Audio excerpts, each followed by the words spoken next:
Quero cumprimentar meus irmãos com a graça e a paz de nosso Senhor e Salvador Jesus Cristo e dizer que para nós é uma alegria, uma satisfação podermos estar mais uma vez com os irmãos para estudarmos a palavra de Deus.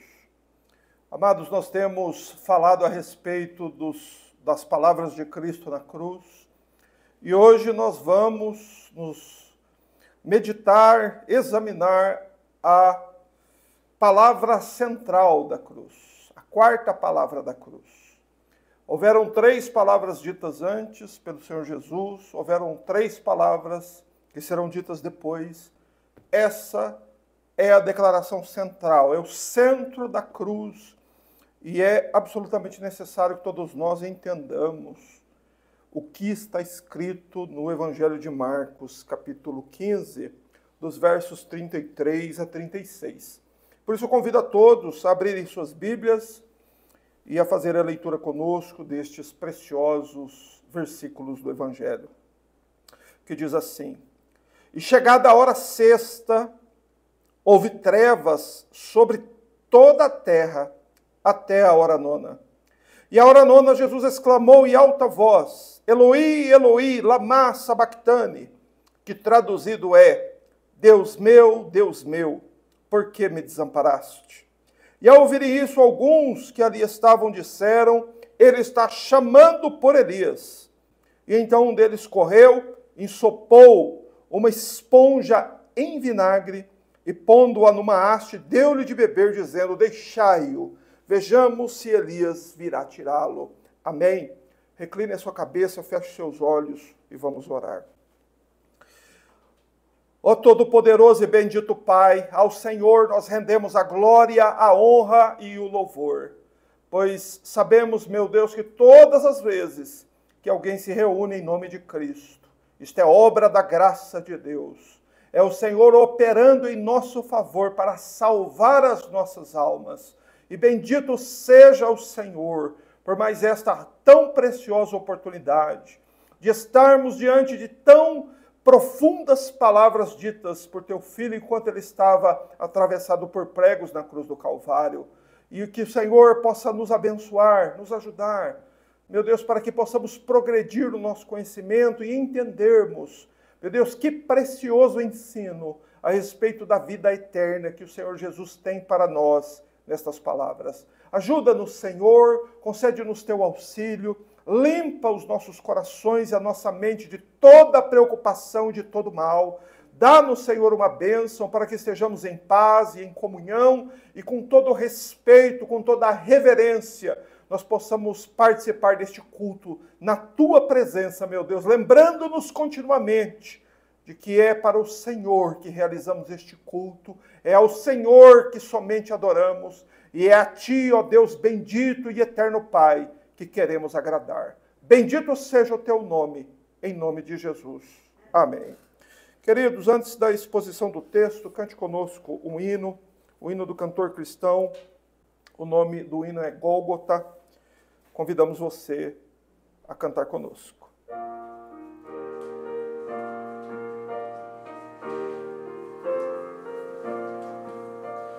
Longe o monte verde está ao norte de Sião, no qual o bom Jesus na cruz nos deu a salvação.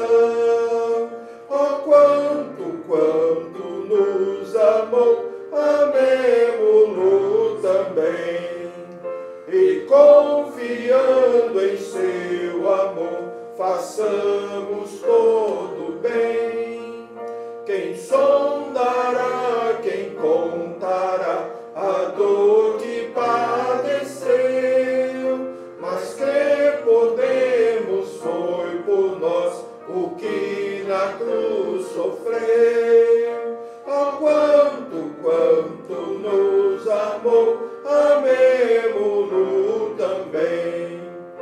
E confiando em seu amor, façamos todo bem. Morreu para dar-nos o perdão, morreu para sermos bons, para entrarmos na mansão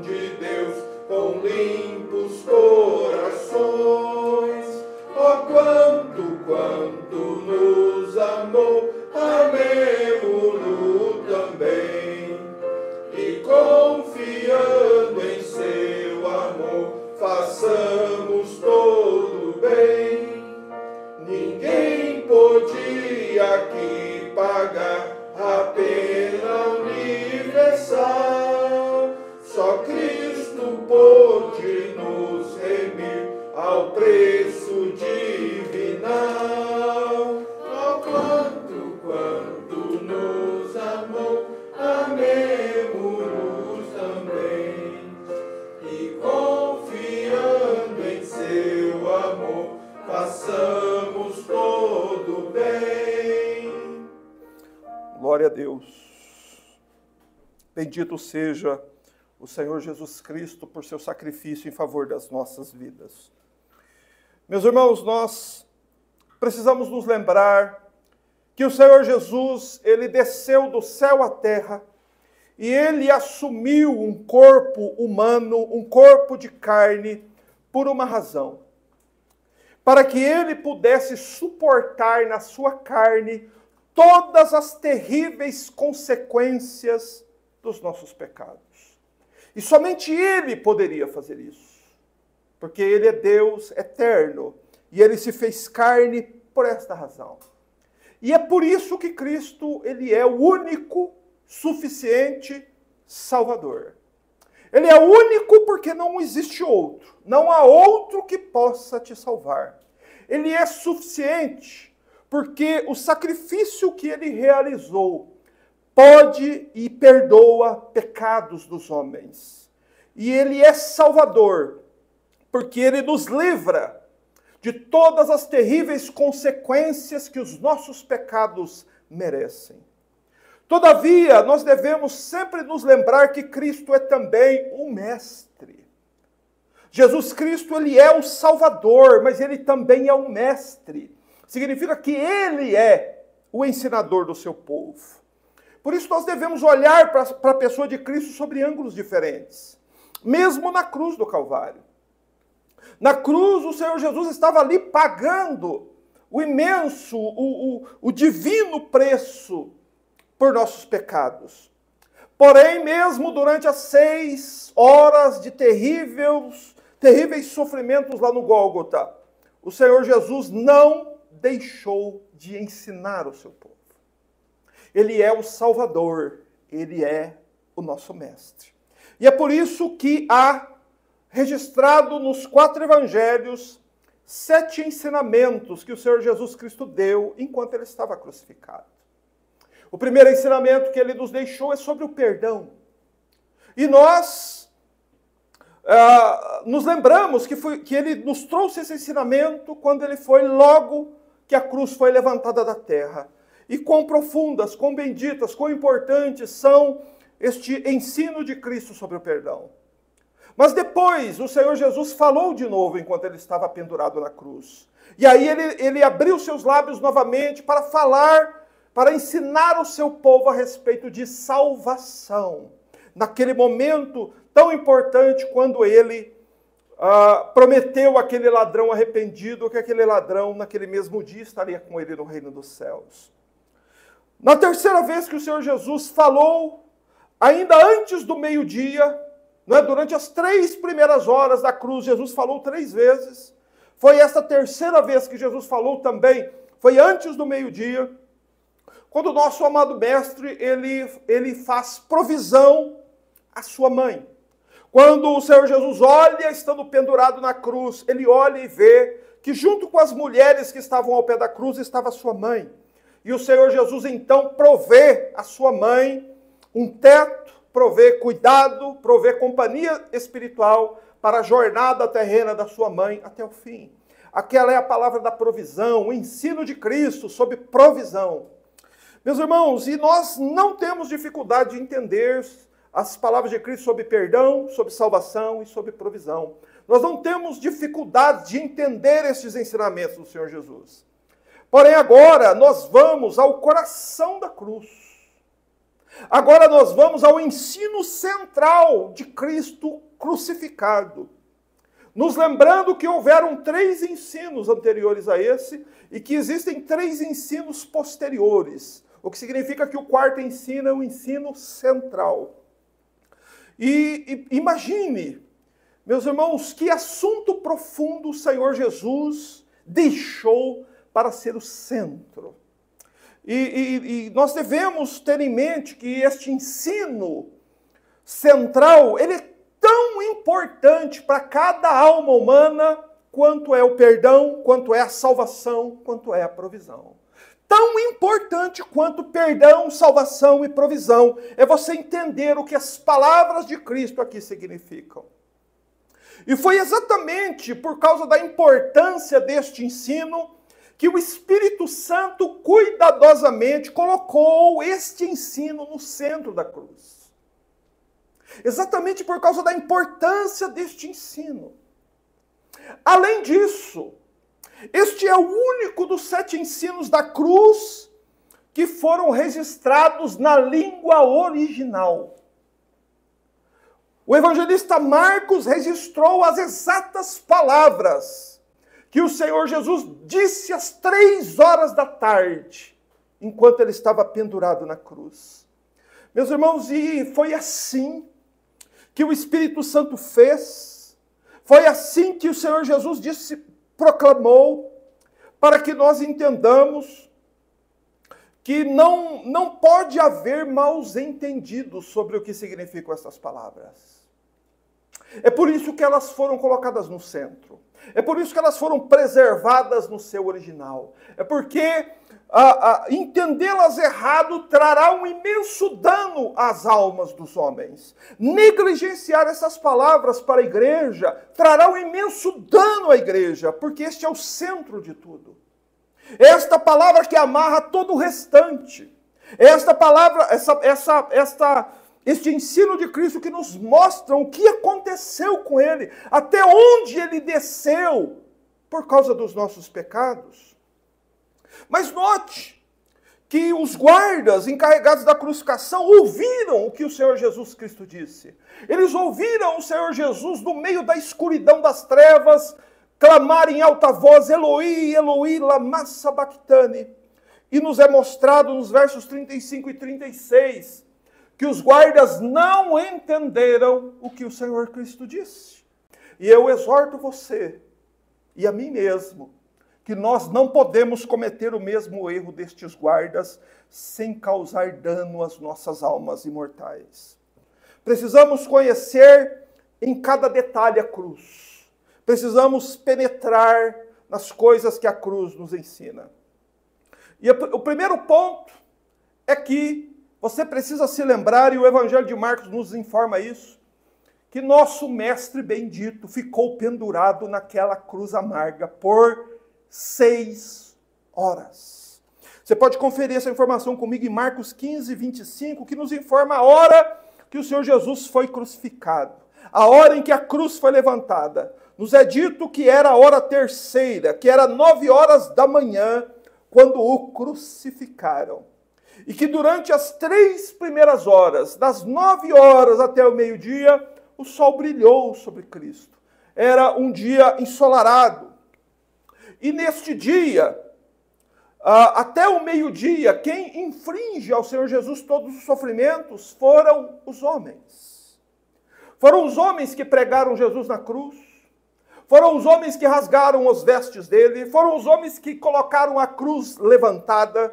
Foram os homens que crucificaram 2 malfeitores, um à direita e um à esquerda. Foram os homens que zombaram de Cristo, os homens que insultaram o Senhor Jesus, os homens que escarneceram dele por 3 longas horas. Os homens fizeram isso com Jesus das 9 da manhã até o meio-dia.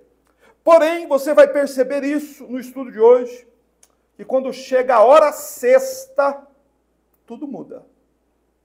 Cessam os escárnios. Ninguém mais zomba do Senhor Jesus depois do meio-dia. E uma outra coisa importante, todos se afastam dele. Até mesmo as mulheres que foram vistas ao pé da cruz, se você ler aí o versículo 40, é dito que elas estavam olhando de longe. Quer dizer que após o meio-dia, essas mulheres, até mesmo as mulheres que estavam ao pé da cruz, elas se afastam da cruz. E por quê? Porque a partir do meio-dia, uma densa escuridão cobre o Calvário e o mundo. Não foi o dia que virou noite, não foi alguma nuvem escura que cobriu o céu, nem aconteceu algum tipo de evento natural, como um eclipse, por exemplo. Nós devemos crer naquilo que a palavra de Deus nos informa. Qual era o motivo pela qual o céu houve trevas ao meio-dia? No Evangelho de Lucas, capítulo 23, versos 44 e 45, na versão Almeida século 21, que é a qual eu uso nos nossos estudos, está escrito assim, preste atenção. Já era quase a hora sexta, e houve trevas em toda a terra até a hora nona, pois o sol havia escurecido. O sol escureceu. Na Almeida Revista Atualizada está assim: já era quase a hora sexta, e escurecendo-se o sol, houve trevas sobre toda a terra até a hora nona. Meus irmãos, essa escuridão que cobre o Salvador, o Calvário e o mundo, que tem por sua origem o escurecimento do sol, este sol que você vê agora brilhando todos os dias sobre você, quando o nosso mestre estava pendurado na cruz, após o meio-dia, ele escureceu. O livro de Apocalipse fala de um evento que acontecerá no fim do mundo, quando o sol se tornará negro como um saco de silício. O mesmo aconteceu quando o Senhor Jesus Cristo morreu na cruz. Só que o que a Bíblia nos diz é o seguinte, que chegada a hora sexta, voltando aqui para Marcos 16, 33, chega a hora sexta, houve trevas sobre toda a terra. E a palavra trevas, ela significa mais do que escuridão. A palavra trevas, ela é carregada de significados importantes, das quais não é lícito que nós sejamos ignorantes. Então, da hora nona, Cristo permaneceu pendurado, em silêncio, da hora sexta até a hora nona. O Senhor Jesus não disse nada por quase 3 horas. Ele permaneceu sob a mais densa escuridão das trevas, sob o mais absoluto silêncio, sob os mais extremos sofrimentos, por quase 3 horas intermináveis. E na hora nona, às 3 da tarde, então, pela 4ª vez, sob a escuridão das trevas, o Senhor Jesus rompe o silêncio e ensina o seu povo mais uma vez. E eu penso comigo, ao dirigir vocês para estas palavras, eu penso em meu coração, meu Deus do céu, quão importantes são estas palavras que o Senhor Jesus nos fornece na hora da sua mais extrema dor e angústia. Nós não podemos calcular os sofrimentos que Cristo estava suportando. É impossível calcularmos. Mas uma coisa nós pecadores podemos fazer: inclinar nossos ouvidos para ouvir a voz que vem lá do Gólgota, para ouvir o 4º ensinamento do Senhor Jesus. E entendermos que a primeira coisa que nós precisamos compreender sobre estas palavras é que pela primeira vez, em 6 horas, o Senhor Jesus exclama em alta voz. Nenhum dos outros ensinos do Senhor Jesus foi feito em alta voz. Mas esse, Jesus deu um alto brado. Ele falou de um modo muito forte, com muito vigor. Isso prova que o Senhor Jesus não estava exausto e muito menos impotente quando ele estava lá na cruz.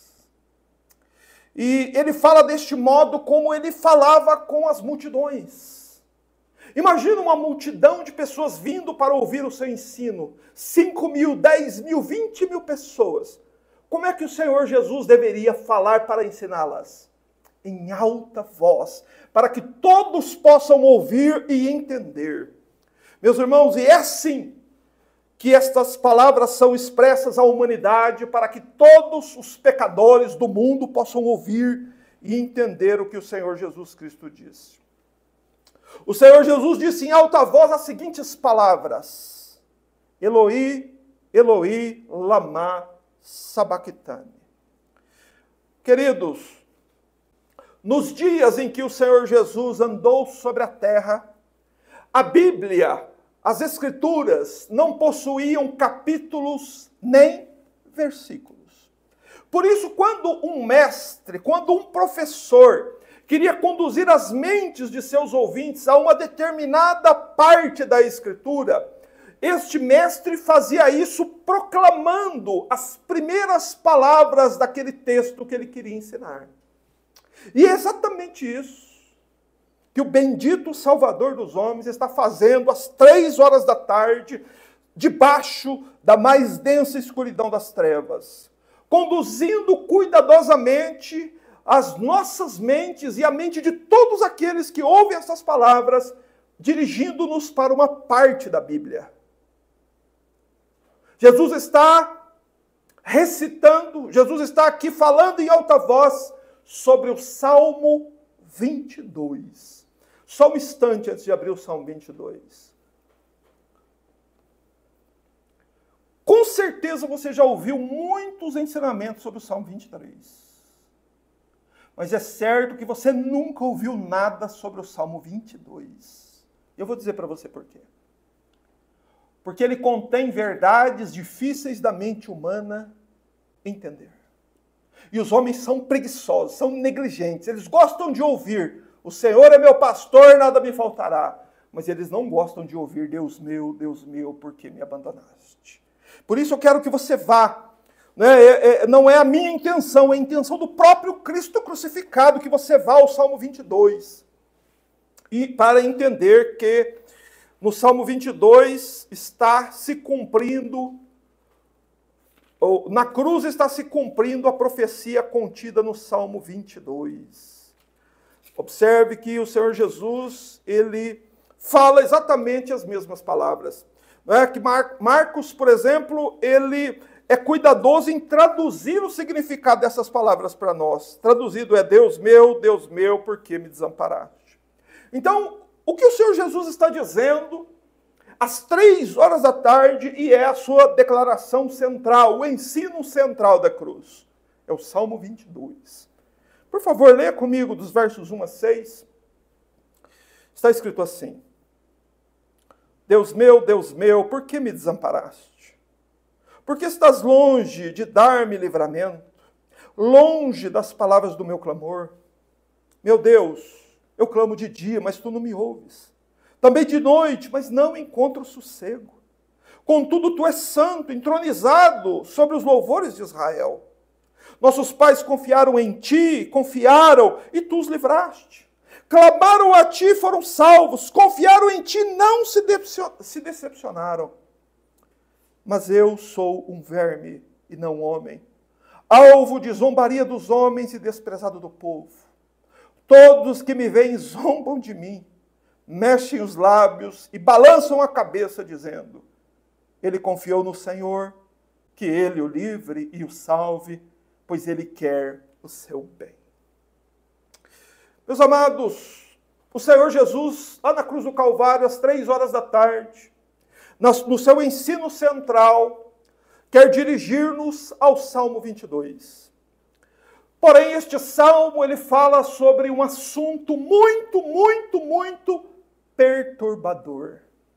Principalmente para os crentes sensíveis desta geração decadente. Porém, meu irmão, eu reforço o que eu disse aqui. Ninguém pode entender errado essas palavras sem causar um enorme dano à sua própria alma. É sobre estas coisas que os homens evitam pensar. O que está escrito aí, o que nós vimos, o que o Salmo 22 nos diz, é que o Messias seria visto pelos homens num estado de absoluto abandono. Tanto com relação aos homens, tanto com relação a Deus.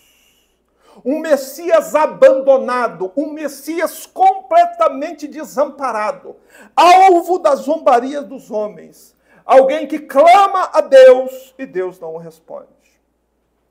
E há uma evidente dificuldade da nossa parte em compreender estas palavras e também de harmonizá-las com o restante das palavras da cruz. Eu quero relembrar as 3 primeiras para você. Veja como a primeira é fácil de ser entendida. Quando o Senhor Jesus diz, Pai, perdoa-lhes, porque eles não sabem o que fazem. Por que nós entendemos facilmente este ensino de Cristo, essa oração que ele fez? Porque perdão é um assunto que nos interessa.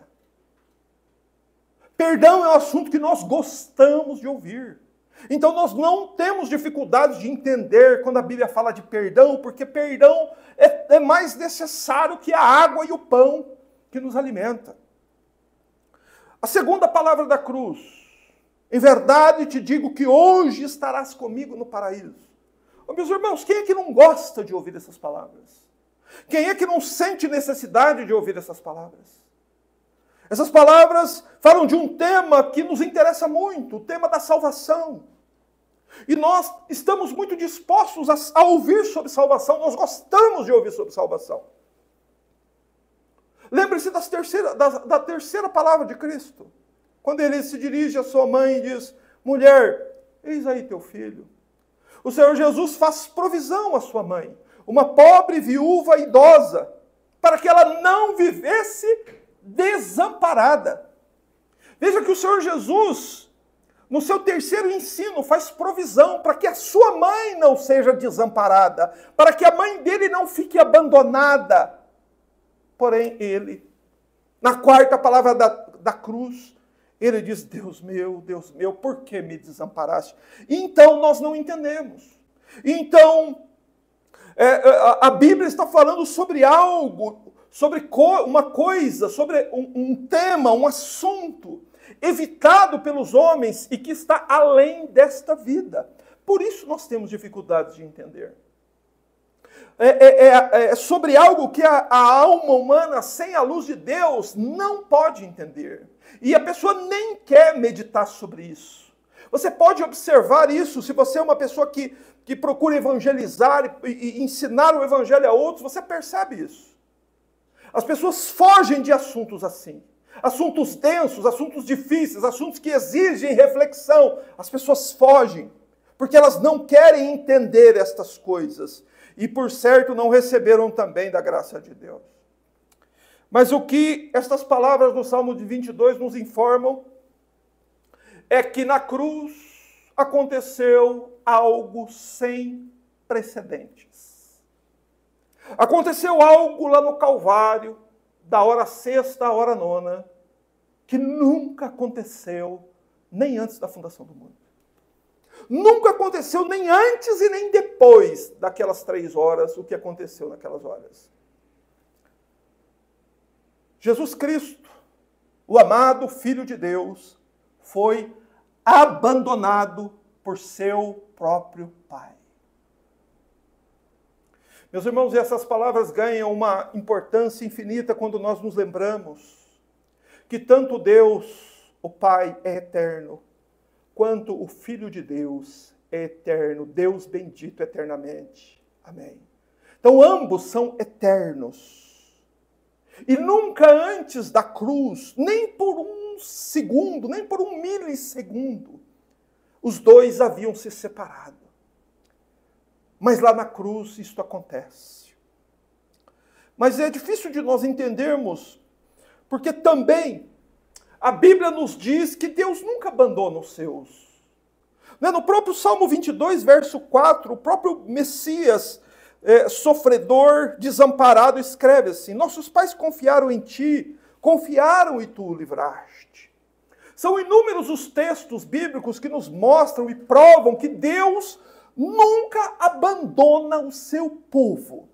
Deus nunca abandona quem o teme. Deus nunca abandona quem o ama.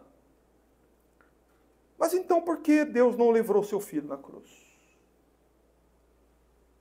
Por que então o amado Filho de Deus grita lá das trevas, da escuridão, meu Deus, por que me abandonaste? Por que do meio-dia às 3 da tarde isso aconteceu lá na cruz? Meus irmãos, para nós, entendermos isso, nós precisamos compreender que Cristo foi sendo abandonado pelos homens desde o Getsemane. Desde o Getsemane, Judas dá as costas para Cristo, o trai e o abandona. Lá no Getsemane, os outros discípulos abandonam o Senhor Jesus. Depois a própria nação, o próprio povo judeu dá as costas para o Senhor Jesus. O próprio povo dele grita lá diante do pretório de Pilatos que o crucificassem. Mas por um momento nos parece que haviam pessoas muito corajosas que permaneceriam ao lado de Cristo até o fim. Não é aquilo que João 19, 25 nos informa. Então nos parece que por um momento algumas pessoas vão ficar junto de Jesus.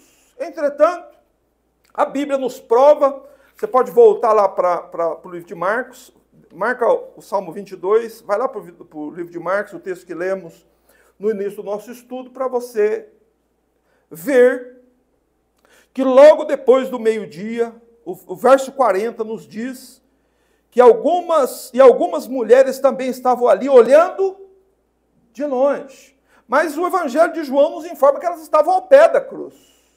Mas depois do meio-dia, elas se colocam longe do Senhor Jesus. E o que isso nos informa? O que a palavra de Deus quer nos dizer?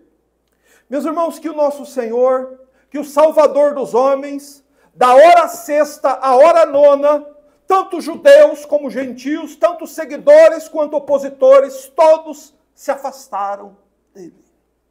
Ele foi abandonado por todos os homens. Mas, durante as 3 primeiras horas da cruz, entenda o que eu vou dizer, das 9 horas ao meio-dia, Cristo estava em perfeita comunhão com Deus Pai.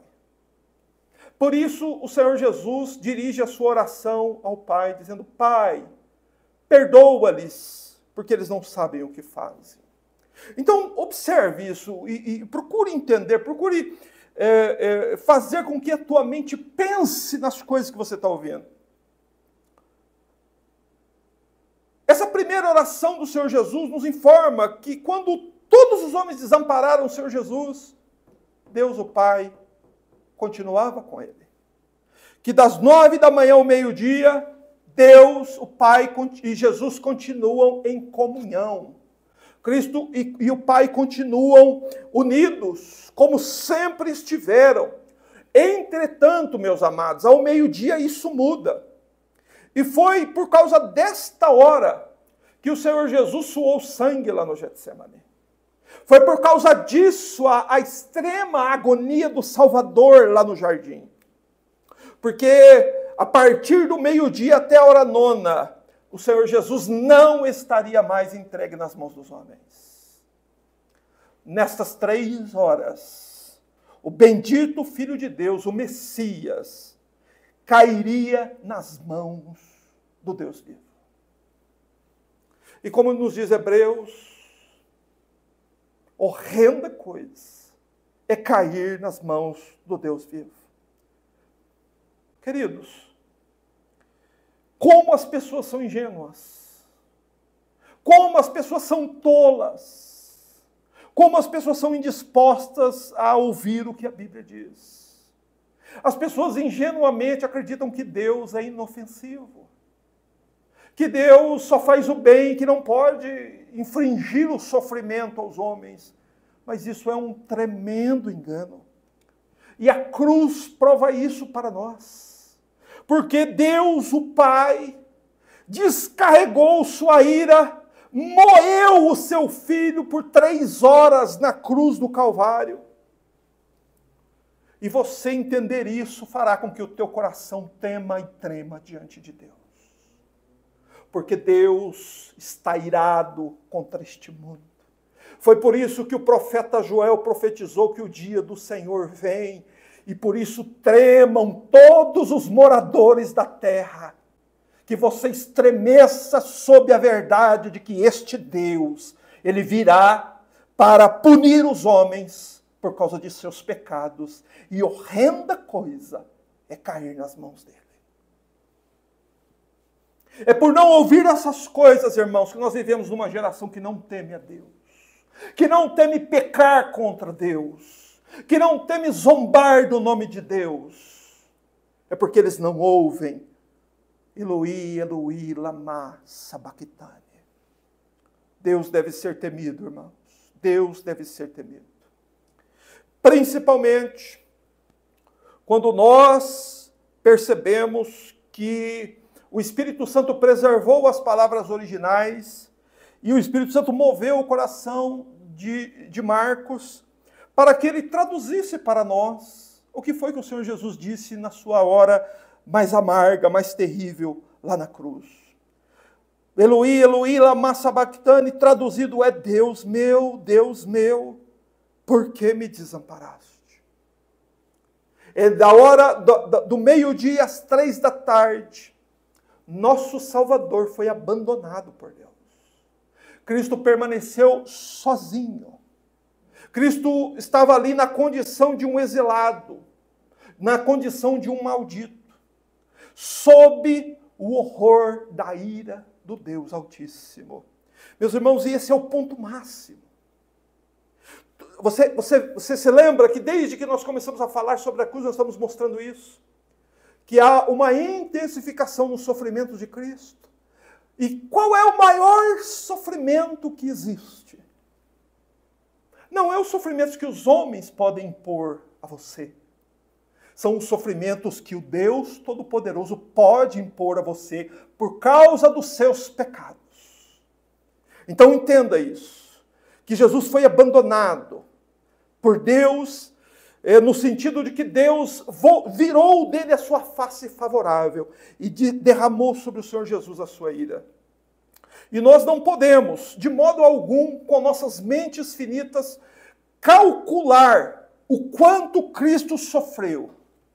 Nós podemos olhar para antes dessas horas e saber que o Senhor Jesus sofreu terrivelmente com o abandono dos discípulos, que Cristo sofreu ao ser preso, sofreu ao ser julgado, sofreu ao ser condenado, sofreu nos açoites, sofreu no pretório, sofreu com a coroa de espinhos, sofreu ao ter seu corpo nu exposto diante dos olhos de todos. Cristo sofreu, sofreu e sofreu.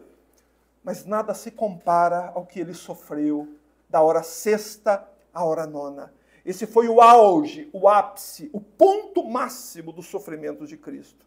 E é por isso que ele agora, para acordar os dormentes, grita em alta voz, Eloi, Eloi, lama sabachthani.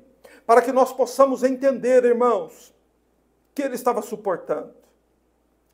E lembre-se que não podemos errar sobre o significado destas palavras. Agora, às 3 horas da tarde, quando o sol escureceu, quando trevas caíram sobre a terra, o Senhor Jesus não se dirige a Deus como seu Pai. Ele se dirige a Deus como seu Deus. Porque a comunhão entre ele e o Pai foi rompida. Cristo foi banido da face de Deus. E por que o abandono é o pior sofrimento? Porque você pode suportar qualquer coisa se você tiver o consolo de pessoas amadas. Você suporta a doença, você suporta o luto, você suporta qualquer coisa. Mas o abandono é a pior dor que um ser humano pode experimentar.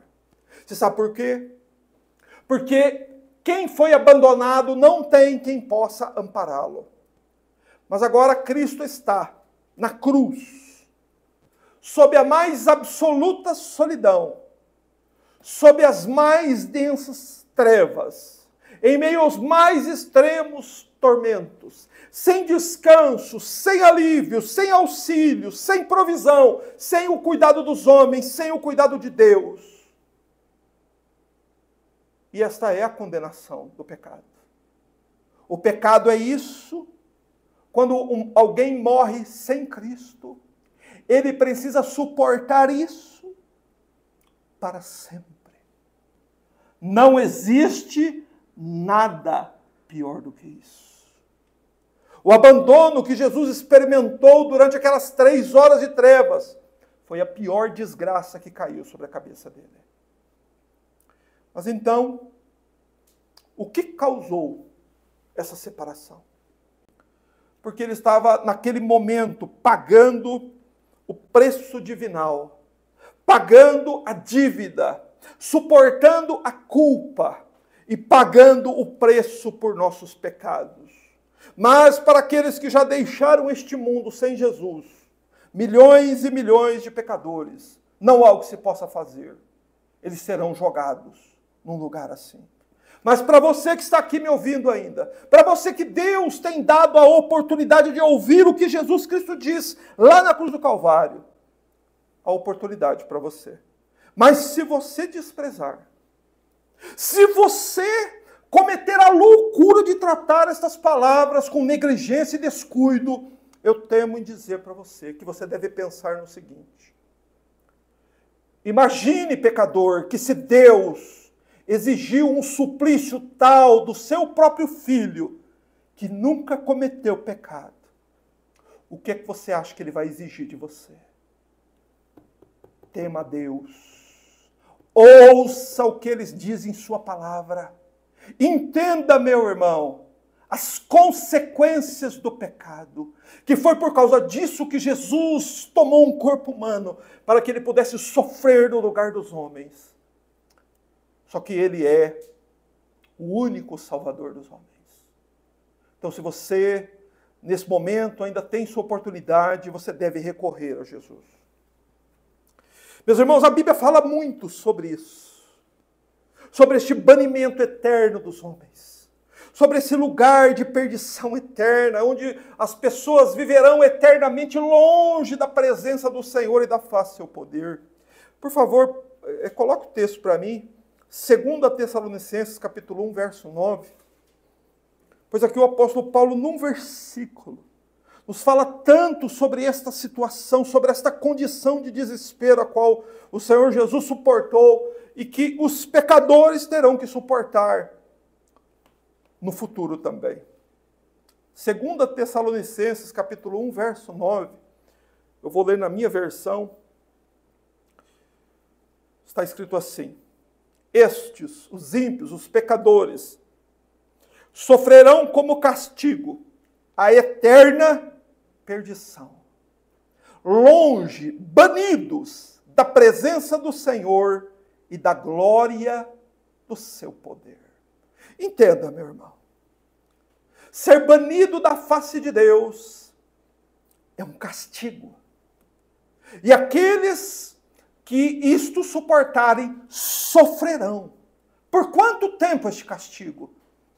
Eternamente. É uma eterna punição, chamada de eterna perdição, longe ou banidos da presença do Senhor e da glória do seu poder. Amados, você vive agora no mundo, o qual os anjos glorificam a Deus, dizendo: Santo, Santo, Santo é o Senhor dos exércitos, toda a terra está cheia da sua glória. Este mundo está repleto da glória de Deus, por isso há montanhas belas, lagos, mares, rios, florestas, tudo que é bonito, é porque a glória de Deus é manifestada na sua criação.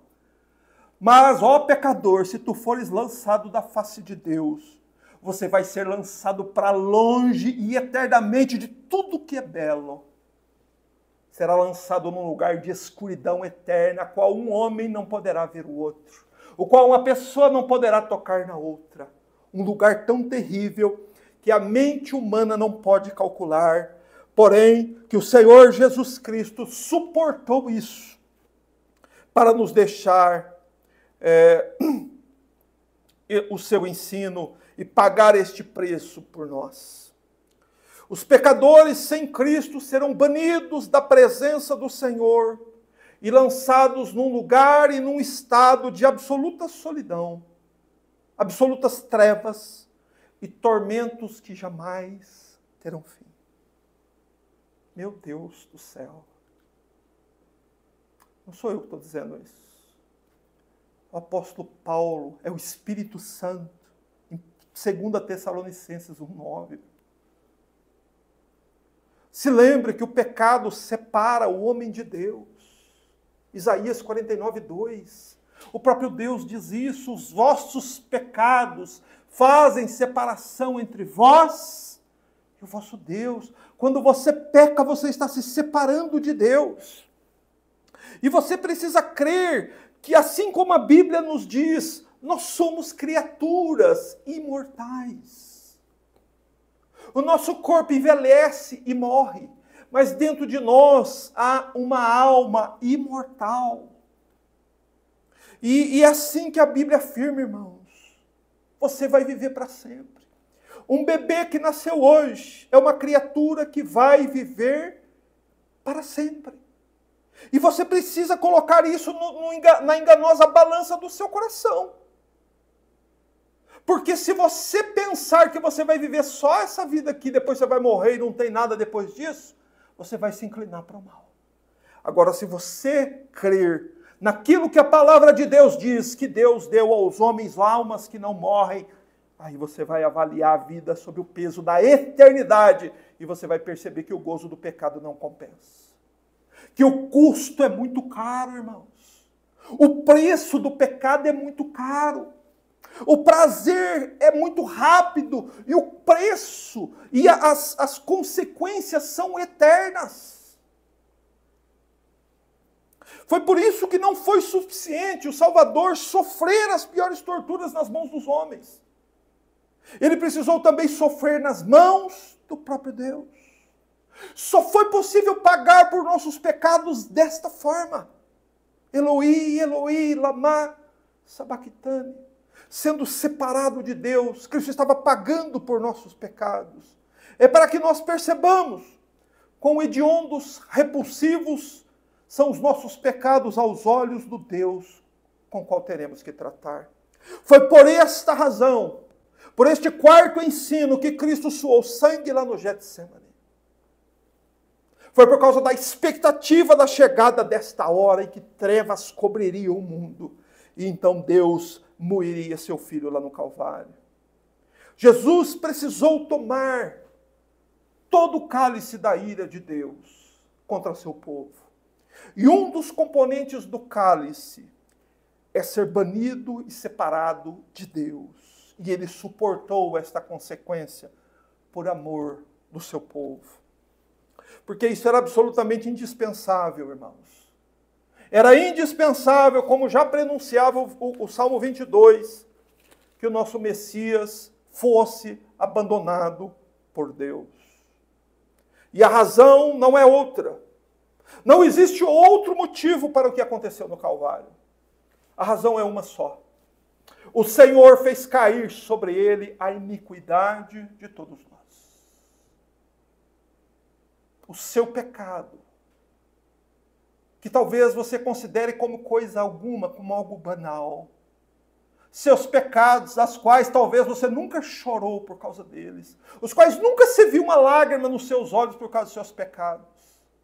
De pessoas que quando falam sobre os pecados deles, eles gostam de olhar para o celular, de olhar para o lado, como se eles não tivessem nada, não fossem culpados de nada. Como inclusive muitas vezes você fala para uma pessoa dos pecados dela e ela nega que ela pecou. Ela não fez nada, ela não tem culpa nenhuma. Porém foi por causa do seu pecado, do seu maldito pecado, a razão de tudo o que aconteceu no Calvário. O Senhor fez cair sobre ele a iniquidade de todos nós, como nos diz Isaías 53:5.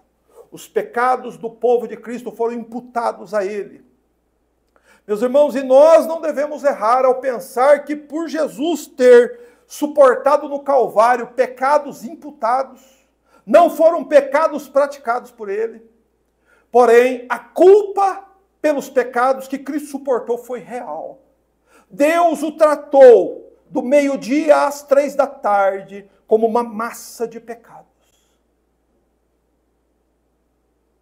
Ele estava carregando os pecados de muita gente. E foi assim que Deus viu o seu filho. Ele foi considerado culpado diante de Deus. Por isso o Senhor Jesus precisou suportar todas as perturbadoras consequências que os pecados dos homens merecem. E uma das consequências é ser coberto pela sombra da morte, ser exilado deste mundo, banido para um lugar onde você poderá ficar, se você não se arrepender, entre o céu e a terra para sempre. Nunca chegar na glória, mas nunca mais voltar para esse mundo que talvez você tanto ama. Essa é a condenação que os teus e os meus pecados merecem. Na mais absoluta solidão, no seu triste lamento perpétuo. Por isso o Senhor Jesus chamou esse lugar de trevas exteriores, um lugar de choro e de ranger de dentes. Meu irmão, veja que você está sendo avisado. Melhor ainda, você está sendo ensinado pelo próprio Filho de Deus, pendurado lá no Gólgota. E Ele está te ensinando o que é que vem depois desta vida sem Ele. Vem um estado de completo abandono. Essas são as consequências do pecado. Meus irmãos, observem que o pecado, mesmo considerado como pouca coisa pelos homens, são tão hediondos e repulsivos diante da face de Deus, que foi preciso, presta atenção, mais do que soldados, açoites, espinhos, madeira e pregos para pagar pelo pecado. Quer que eu repita isso? Foi preciso mais do que soldados, mais do que madeira, mais do que espinhos, mais do que pregos, para pagar por pecado. Para pagar por pecado, o eterno Filho de Deus teve que descer ao mais baixo e clamar em alta voz, dizendo: meu Deus, por que me desamparaste? Meus irmãos, o Senhor Jesus verdadeiramente desceu ao que nós somos, para que nós pudéssemos subir ao que Ele é. E nós devemos entender verdadeiramente que Ele levou sobre si toda a maldição, todo o castigo que os nossos pecados merecem. E é por isso que Ele é único, suficiente Salvador. Só nele há salvação, porque não há outro que experimentou isso. Não há outro que suportou estas horrendas consequências ainda. Mas logo depois daquele grande dia, o qual Cristo nos avisou tantas vezes, os homens serão lançados nas trevas exteriores. E cuidado, porque Ele avisou que filhos do reino também, cidadãos do reino, também vão. Então não caia nessa cilada de acreditar que seus pecados não te separam de Deus, porque isso é uma mentira que vai contra as Escrituras. Os teus pecados te separam de Deus. Os pecados não mudaram, pecados continuam sendo pecados, e as consequências do pecado continuam as mesmas, e serão até o dia de Cristo. Então preste atenção, e renda a sua vida ao Salvador. Maria não pode te ajudar, João não pode te ajudar, nenhuma denominação pode te ajudar, nenhum livro de teologia pode te salvar. Quem pode te salvar é o teu Salvador e Mestre Jesus Cristo, e somente Ele. Por isso, dê glória a Ele. Feche os seus olhos. Ore ao Senhor. Ore ao Salvador que foi abandonado por tua causa. Ore pelo Salvador que suportou as densas escuridões, a escuridão das trevas e da sombra da morte por tua causa. E coloque o seu coração na presença dEle. Interceda a Ele, suplique o favor dEle, porque Ele morreu na cruz, mas Ele ressuscitou. E a Escritura nos garante que Ele pode salvar completamente todo pecador que se achegar a Ele. Ó Mestre bendito, nosso suficiente e único Salvador, em quem depositamos toda a esperança, nesta vida e na próxima. Porque sabemos, Senhor, que se Tu não salvar, ninguém mais poderá fazê-lo. Por isso recorremos a Ti e a mais ninguém. Senhor, o Teu nome é o único nome pelo qual importa que sejamos salvos. E nós rogamos por Tua graça, Senhor. Pedimos o Teu auxílio por estas pobres almas que não sabem discernir entre a mão direita e a mão esquerda, que não conseguem perceber, Senhor, o tamanho do perigo que correm. que não temem nem tremem diante de nosso Deus e Pai. Ó Senhor, tem misericórdia, concede graça, desperta estes corações antes que seja tarde, Senhor.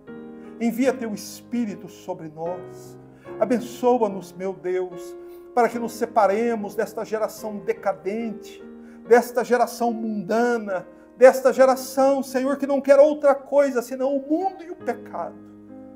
Oh, Senhor, ajuda-nos para que possamos viver uma vida separada para Deus, uma vida de inteira dedicação a Jesus, de conhecermos, Senhor, com detalhes o seu ensinamento e de o praticarmos na nossa vida e confiarmos a nossa salvação inteiramente à tua obra consumada na cruz do Calvário. Bendito seja o seu nome, toda glória e honra ao Cordeiro que foi morto. Amém.